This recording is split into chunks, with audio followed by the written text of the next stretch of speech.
यदि ज़िंदगी में कभी रुपए पैसे को लेकर के, धन दौलत को लेकर के घमंड हो ना, तो एक बार शमशान के चक्कर ज़रूर लगा लेना, क्योंकि तुमसे ज़्यादा रुपए पैसे वाले लोग, धन दौलत वाले लोग वहाँ पर मिट्टी में खाक बने बैठे हैं।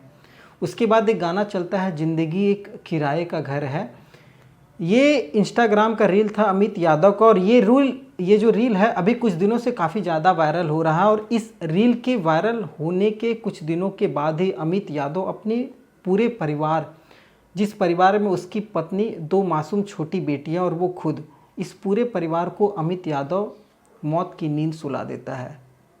इस पूरे घटना को वो इतने सातिराना तरीके से अंजाम देता है जिसको लेकर के आस पड़ोस वाले, चाहे उसके घर वालों को कानों कान खबर नहीं होती है। और अगले दिन जब ये पूरी घटना निकल करके सामने आती है तो क्या परिवार वाले, क्या पड़ोस वाले और क्या गांव वाले, हर कोई हैरान था, हर कोई झकझोर उठा था इस पूरी घटना को लेकर के।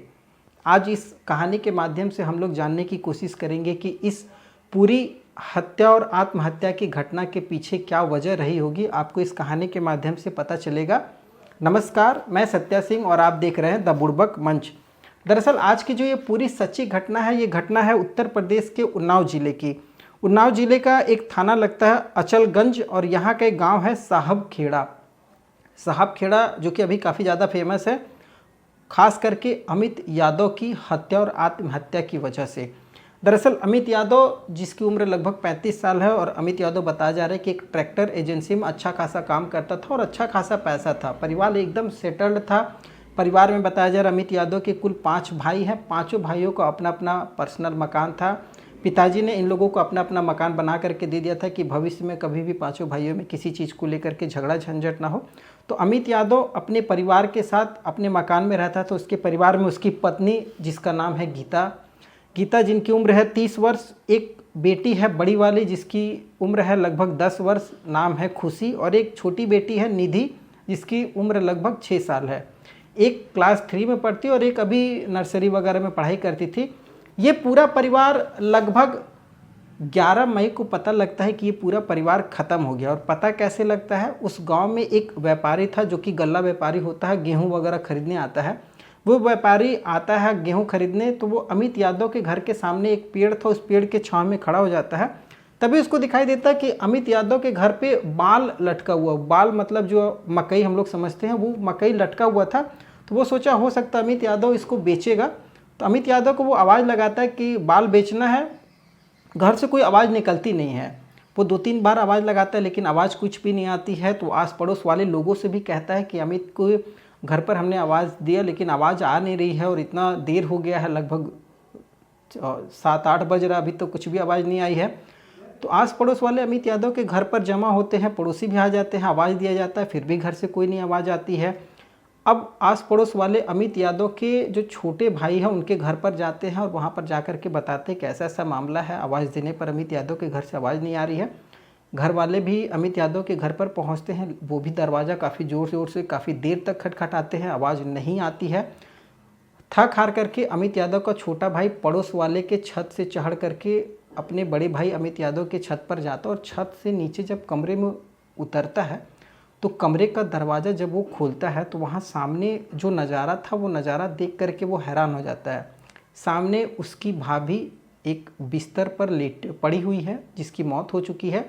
भाभी के बगल में बड़ी बेटी है जिसकी मौत हो चुकी है, और भाभी के एक दूसरे बगल में एक छोटी बेटी है जिसकी भी मौत हो चुकी है। और उसका जो बड़ा भाई अमित है, वो उस कमरे में पंखे के सहारे फांसी का फंदा लगा करके लटका हुआ है। अब जब ये नज़ारा उस भाई के सामने आता है तो उसकी चीख निकल जाती है, वो ज़ोर ज़ोर से चिल्लाने लगता है, और चिल्ला करके वो उस कमरे से बाहर निकलता है, घर का दरवाज़ा खोलता है। लोग धीरे धीरे जाते हैं उस घर में। हर कोई हैरान था कि आखिर ये मौत हुई कैसे। इसी बीच पुलिस को भी बुला लिया जाता है। पुलिस भी पहुंच जाती है। पुलिस अपने तरीके से तफ्तीश कर रही होती है। तभी अमित यादव का साला आ जाता है, साला जिसका नाम है जीतू। और बताया ये जा रहा है कि साला जो रायबरेली के गुरबख्शगंज परसनपुरवा का रहने वाला है। जीतू आता है और कहता है कि जीजा ने मेरे मोबाइल पर 2 ऑडियो मैसेज भेजा, और उस ऑडियो मैसेज में उन्होंने इस पूरे हत्या और आत्महत्या की वजह बताई हुई है। पुलिस इस केस को अलग तरीके से उस समय जांच पड़ताल कर रही थी कि हो सकता है कि हत्या की गई हो या आत्महत्या, हर पहलू पर पुलिस जांच पड़ताल कर रही थी। लेकिन जब पुलिस इस ऑडियो को सुनती है तो पुलिस के सामने ये सारा जो केस था, जो काफ़ी कॉम्प्लिकेटेड लग रहा था, वो पूरा पानी के तरीके से साफ हो जाता है। उस ऑडियो में जीतू कहता है अपने साले से, जीतू भैया माफ़ कर देना, निधि जो कि अमित यादव की पत्नी है, निधि नहीं, अमित यादव की बेटी है निधि, निधि की मम्मी का पड़ोस के एक युवक से प्रेम प्रसंग चल रहा है और वो लड़का जो है जिससे गीता का प्रेम प्रसंग चल रहा है वो घर भी आता है और इन चीज़ों को लेकर के हम बहुत तड़प रहे हैं। इसकी वजह से आज हमको अपनी दोनों मासूम बेटियां जो कि मेरे कलेजे की टुकड़ा हैं उनको मारना पड़ रहा है। ये ऑडियो मैसेज अमित यादव ने अपने साले जीतू को भेजा था और एक दूसरा ऑडियो था, उसमें बताता है कि दोनों मेरे कलेजे के टुकड़े हैं फिर भी मुझे मारना पड़ रहा है, मैं बहुत परेशान हूँ, सभी को अपने साथ लेकर के जा रहा हूँ, ऐसा नहीं है कि मैं केवल तुम्हारी बहन को मार रहा हूँ। मतलब वो जीतू को कहता है कि जीतू ऐसा नहीं कि मैं केवल तुम्हारी बहन गीता को मार रहा हूँ, मैं अपनी दोनों बेटियों को भी मार रहा हूँ और खुद भी मैं मर रहा हूँ। जहाँ रहेंगे हम लोग चारों साथ रहेंगे क्योंकि मैं अपने पूरे परिवार से बहुत प्यार करता हूँ। जब ये ऑडियो पुलिस के सामने सुनाया जाता है, पुलिस के सामने ये सारा केस जो है ओपन हो जाता है कि ये जो पूरा केस है, इस केस में ऐसा लग रहा है कि अमित यादव ने पहले अपनी पत्नी और दोनों बेटियों को मारने के बाद खुद आत्महत्या की है। पुलिस इसी एंगल पर जांच पड़ताल आगे शुरू कर देती है और पुलिस को कई सारी चीज़ें निकल करके सामने आती है। पुलिस अपनी जांच जब कर रही होती है तो पुलिस को पता लगता है कि 2 मई 2025 को अमित यादव और गीता के बीच में जिस बाहरी लड़के के बारे में बात की गई है जिससे गीता का प्रेम प्रसंग है, जिसके बारे में अमित को पता चल चुका था, इन चीज़ों को लेकर के अमित और गीता के बीच में 2 मई को झगड़ा होता है। अब ये मामला बढ़ता है, गीता अपनी दोनों बेटियों को लेकर के अपने मायके मतलब गुरुबख्शगंज परसनपुरवा रायबरेली चली जाती है, वो वहाँ पर रहने लग जाती है। इसी बीच 11 मई को अमित यादव के बुए के लड़के की शादी थी जो कि बारात जाना था, घर में सब तैयार हो रहे थे तो अमित यादव का छोटा भाई भैया से कहता है भैया भाभी को लेते आओ, बच्चों को भी लेते आओ, हमने 4 व्हीलर गाड़ी बुक की हुई और उस गाड़ी में हम लोग सारे लोग चलेंगे, वहाँ पर बारात अटेंड करेंगे। तो अमित यादव भी कहता है ठीक है भाभी को लेकर के आता हूँ। वो चले जाता है रायबरेली अपने ससुराल, अमित यादव मतलब गीता के घर, वहाँ पर जाता है। तो वहाँ पर गीता के जो मायके वाले होते हैं वो गीता को भेजने से मना कर देते हैं, कहते हैं अभी नहीं, बाद में। उन लोगों को ऐसा लगता है कि मामला इन दोनों के बीच थोड़ा अनबन है, कुछ दिन और रहेगी तो मामला सुलझ जाएगा। जबकि अमित कहता है कि नहीं, जाना है बारात में और परिवार वाले सभी लोग जा रहे हैं तो हम लोग भी सारे लोग जाएंगे।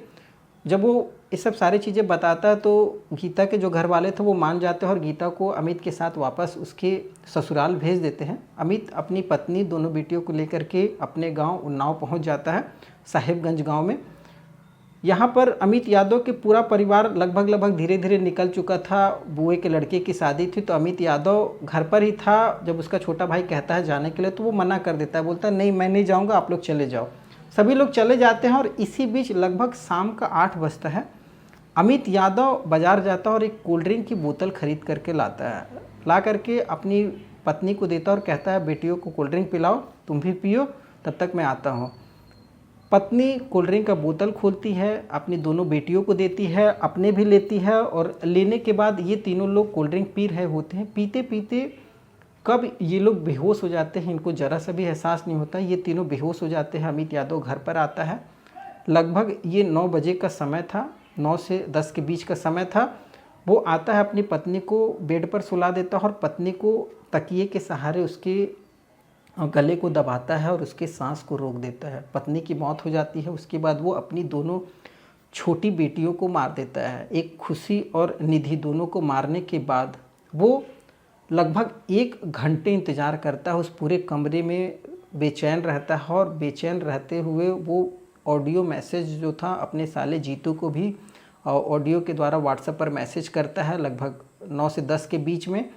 उसके बाद वो खुद भी फांसी का फंदा लगाता है और फांसी का फंदा लगा करके वो उस पर झूल जाता है। अब जो ये ऑडियो मैसेज था ये जीतू को मिलता है। जीतू से जब इस बारे में पुलिस पूछताछ करती है तो जीतू कहता है कि साहब उस दिन आंधी तूफान बहुत ज़्यादा था, लगभग 11 मई को आंधी तूफान काफ़ी ज़्यादा था। इस वजह से हमने मोबाइल बंद कर दिया था, घर में लाइट नहीं थी, मोबाइल चार्ज भी नहीं था। सुबह जब हमने 5 बजे मोबाइल ऑन किया तब मेरे मोबाइल पर व्हाट्सएप का ये दोनों ऑडियो मैसेज पहुंचा। मैं तुरंत बैक कॉल किया, लेकिन मोबाइल उठ नहीं रहा था। मैंने आस पड़ोस के लोगों को भी फ़ोन किया, लोगों को इस बारे में जानकारी दी। अब ये जीतू का कहना है, एक तरफ जिस तरीके से जीतू को अमित यादव ने ऑडियो मैसेज भेजा था, पड़ोस के लड़के पर इल्ज़ाम लगाया था, तो इस इल्ज़ाम को लेकर के अमित यादव कहीं ना कहीं शक कर रहा था अपनी पत्नी को, और उसको कुछ ऐसी चीज़ें भी दिखाई दी थी। अमित यादव बताया जा रहा है कि वो अपने घर पर सीसीटीवी कैमरा भी लगवाया था अपनी पत्नी की देखरेख में, कि वो मेरे न रहने पर किससे मिलती जुलती है। बताया ये भी जा रहा है कि उसे कुछ सीसीटीवी फुटेज में कुछ आपत्तिजनक चीज़ें दिखाई दी हैं अपनी पत्नी को लेकर के, जिसकी वजह से वो काफ़ी ज़्यादा बेचैन था, और वो अपने पूरे परिवार को इस वजह से ख़त्म करना चाहता था कि ना तो अब ये लोग रहेंगे और ना हमारे पूरे परिवार में मेरे पूरे ख़ानदान की बदनामी होगी। इस वजह से ये आत्महत्या और हत्या जैसा कदम अमित यादव ने उठाया है।